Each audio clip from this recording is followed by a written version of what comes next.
What? What? What the hell is this? Harumph. I didn't get a harumph out of that guy. Give the governor harumph. Harumph! You watch your ass. I see you shiver with anticipation. Let the show begin. Hey everybody, this is David Heretic coming at you with another edition of Reactions, Reviews, and Rants. And tonight... Alright, come on back to Alice in Chains. Yes, indeed, Alice in Chains fans, feeling you. Come on now. Here we go. This is a request from Amasaic, and this is actually one of Amasaic's 3 prioritized requests for the month of February for being a gold tier member on the Patreon page. So, here you go, Amasaic. I hope you enjoyed the show. Amasaic wanted to see me react to this song by Alice in Chains called Rotten Apple. Now, have I heard the song before? No. To the best of my knowledge, I have not heard the song before. This does not resonate with me in any way, shape, or form. However, there's always a possibility I may have heard the song in passing and I just don't realize it. So as always, if I start listening to the song and I suddenly go, okay, yeah, I recognize that, I'll let you know. That's the truth. You know me, I'm going to be honest with you guys. This was posted by Alice in Chains, okay? And the video has 14.9 million views. It'll get you there. Other than that, there's really nothing else left to say. Link to the original video will be down below in the description for your viewing pleasure at your leisure. Let's get started. What do you say? Are you ready? Are you ready? Because here we go. Alright, here we go. Rotten Apple. That's all we got. I do kind of recognize this album art. I think this is... Oh, this was for Jar of Flies. That would make sense. The Jar of Flies, yes. Yeah, the album cover does look familiar. I know I've seen that album cover before. Okay, we got about a 7-minute long song. Well, look, you know how I feel about long songs.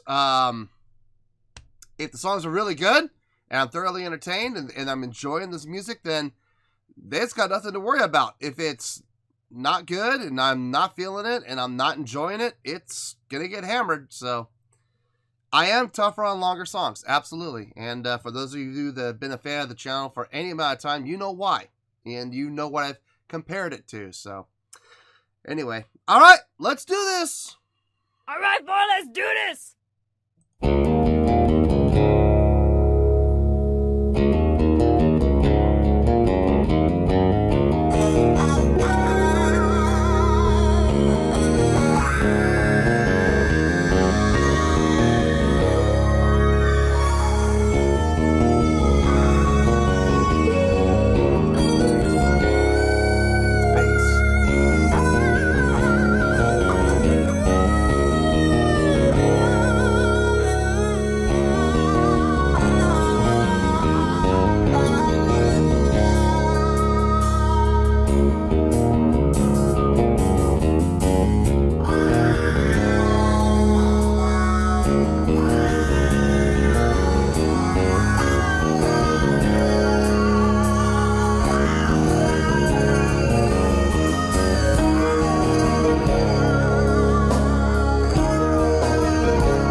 Okay, well, first off, having the bass cover the main riff, do-do-do-do-do-do-do, with that chord, the 5 chord, I dig that. I absolutely dig that. It sounds like it's an acoustic bass. I could be wrong, but I'm almost positive that's an acoustic bass. It sounds, the tone sounds like an acoustic bass. The guitar using the pig, which is really cool. always been a big fan of that. I've always felt like that's kind of, it's one of those tools that, okay, here's the thing with the pig. I like it. I do.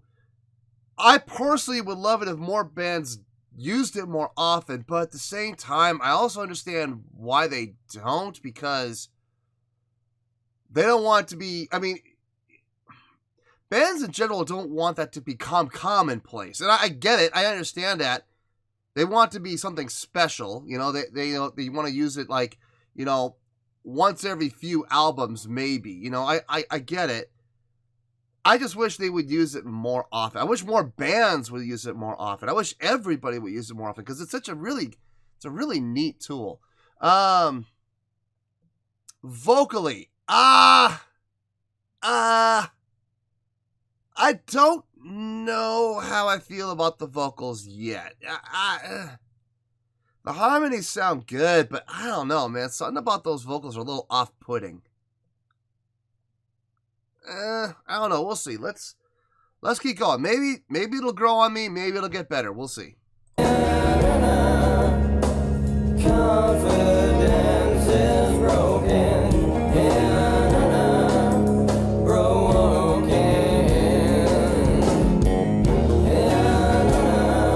I mean, they're good. Sustenance is stolen.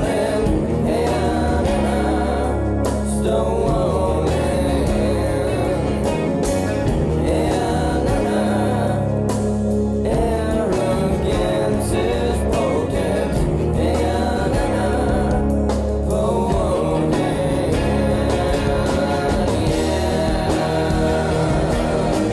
What I see is unreal.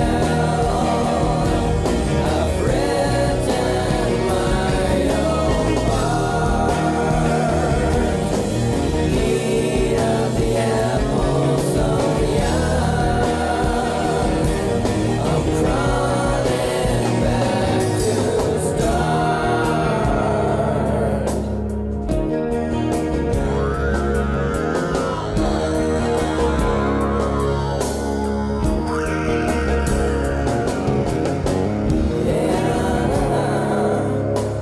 I repent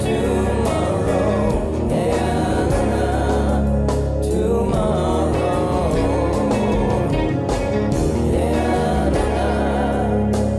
I suspend my sorrow.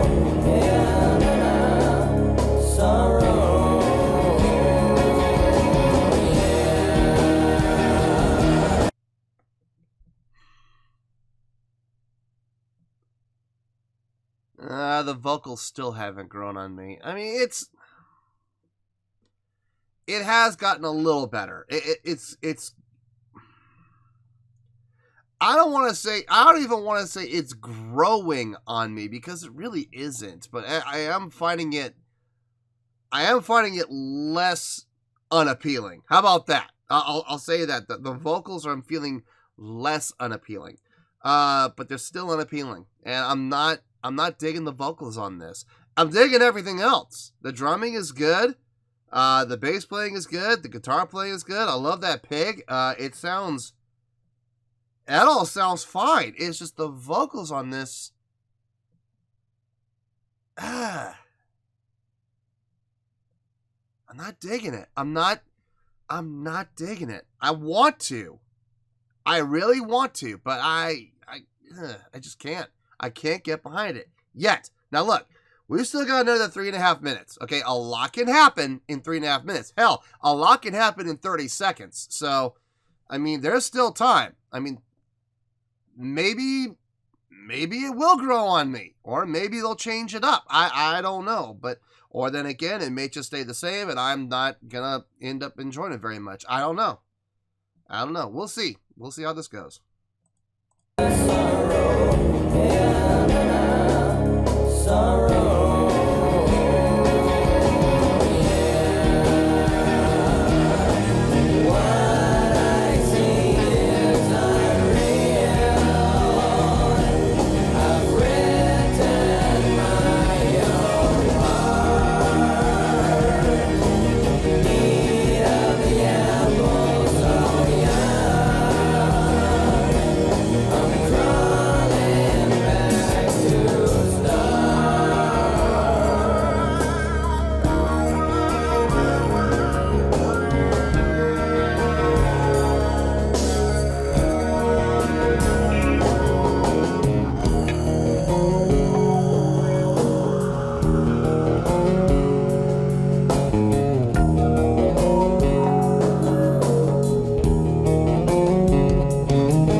I know what's selling me on this song. I know exactly what it is.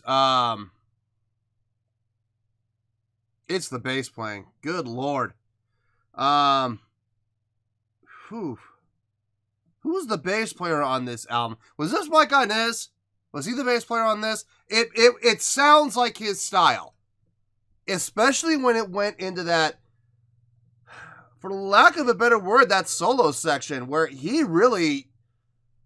I had to listen to it a couple times. Like, I was listening to the riff a couple times, but about the second or third time, I was like, that really is bass. I was wondering if that maybe an acoustic guitar had come in, but no, that was bass. And it's I'm like 90% positive that that's an acoustic bass. And for him to be able to make that riff happen on an acoustic bass, he must have been up on the neck and really making that thing sing. Good on him.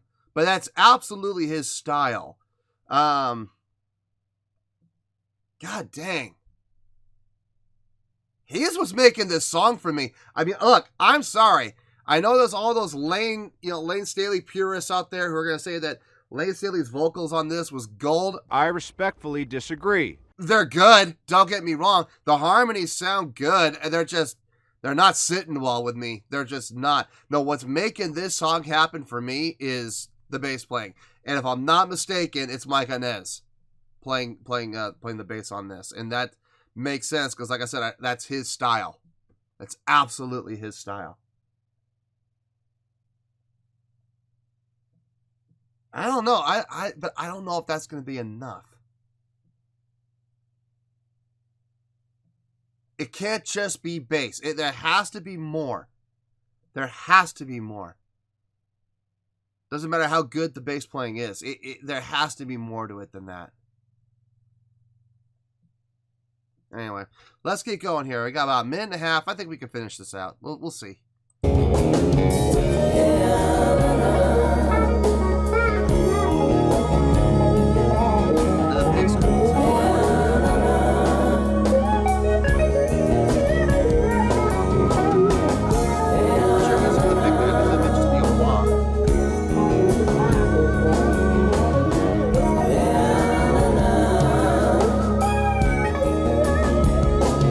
It's layered. It's layered.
I have to think about this one. This is a tough one.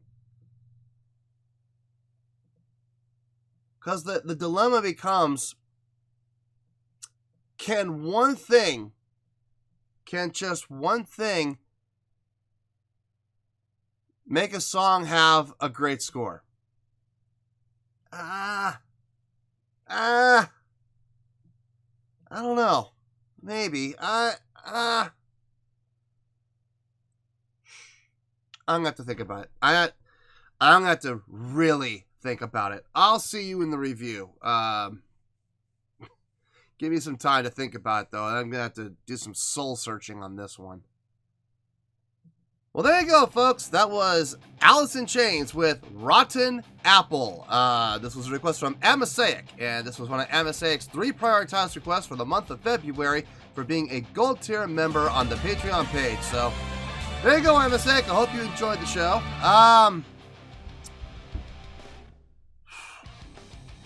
I I'm still torn on this. Okay, look, I have a score. I do have a score, but I'm still torn. Like, I'm gonna have to do some talking, and maybe while I'm talking, I might change my mind. I don't know, but as it stands right now, I have a score here. I feel pretty good about it. So I think we may stay. I'm not sure. I don't know. We'll have to see how this goes. On a scale of 1 to 10, right now as it stands, I'm going to give that an 8.1.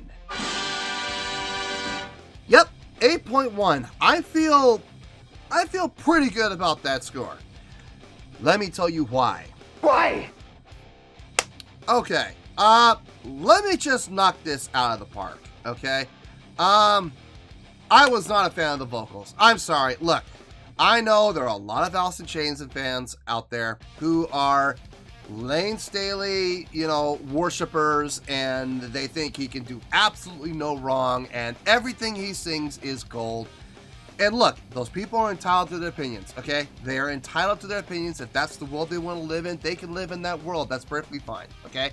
I hope they're happy in that world. Now, here's reality.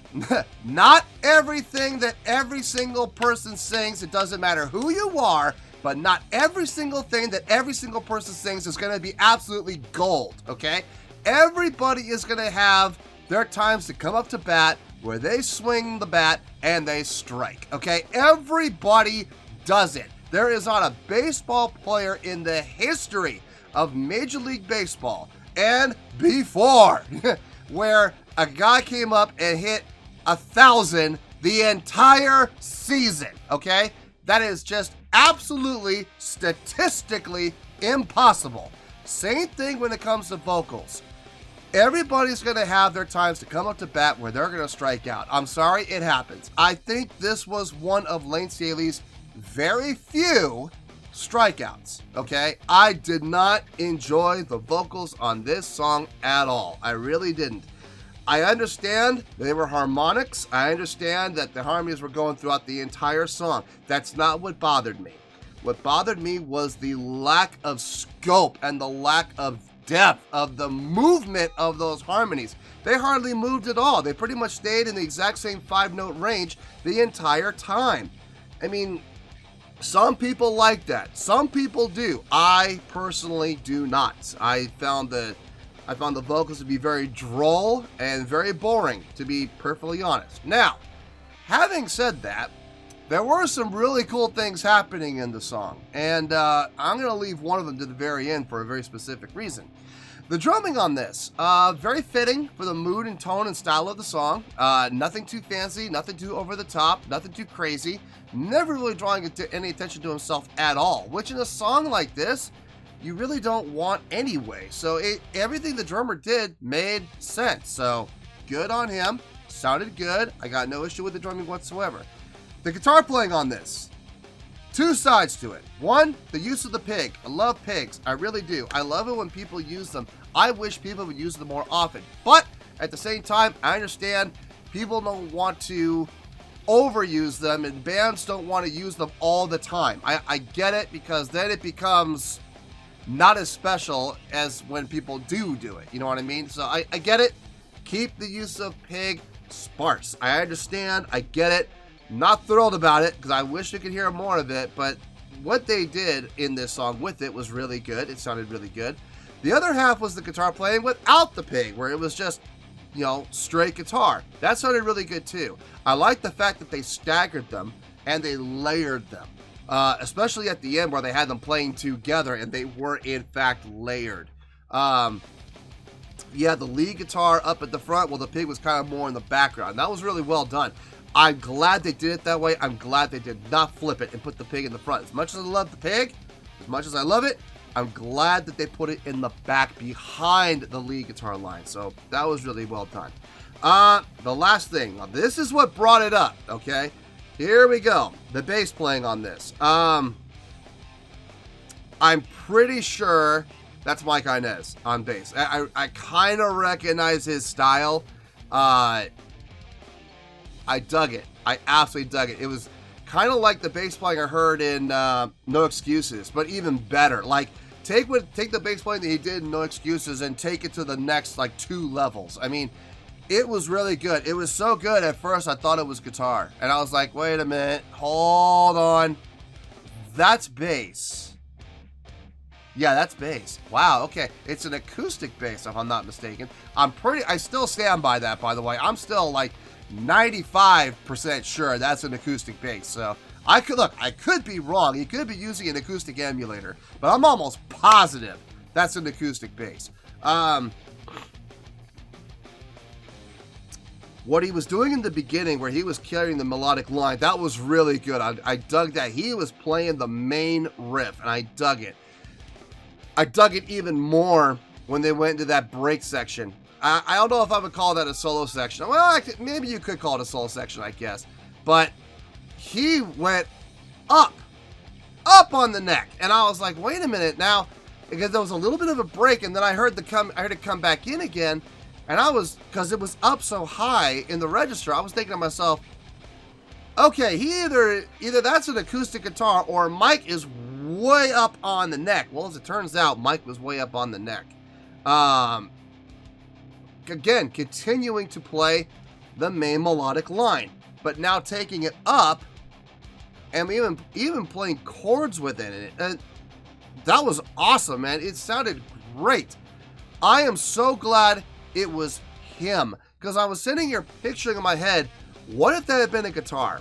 What if they had played the exact same notes, like even the same octave? Okay, because he was up on the neck here. That means the guitar player would have been down here, playing the exact same notes, the exact same register. Okay, what if it had been a guitar?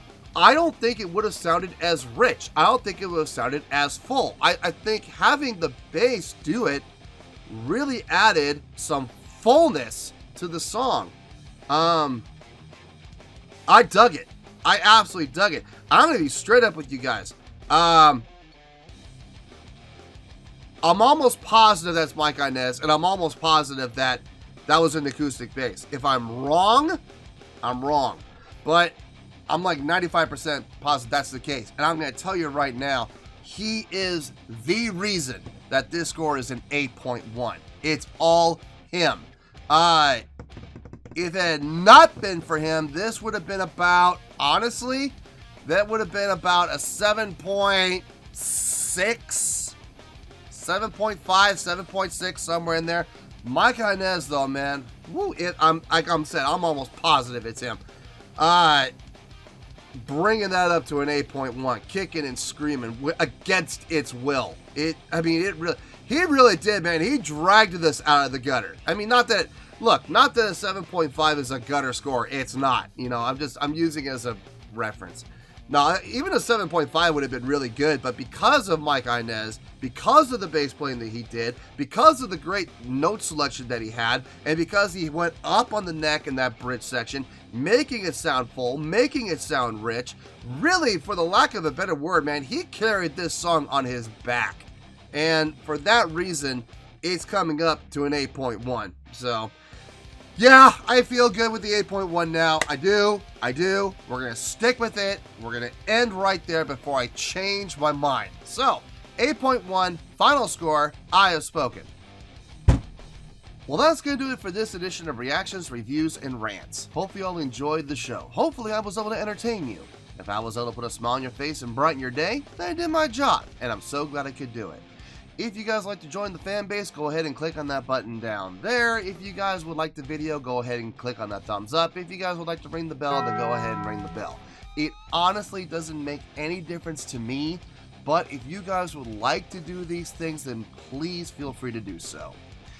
Well, that's going to do it for tonight, folks. Until next time, this is David Heretic signing off, reminding you to stay fabulous and support each other. Later. Peace.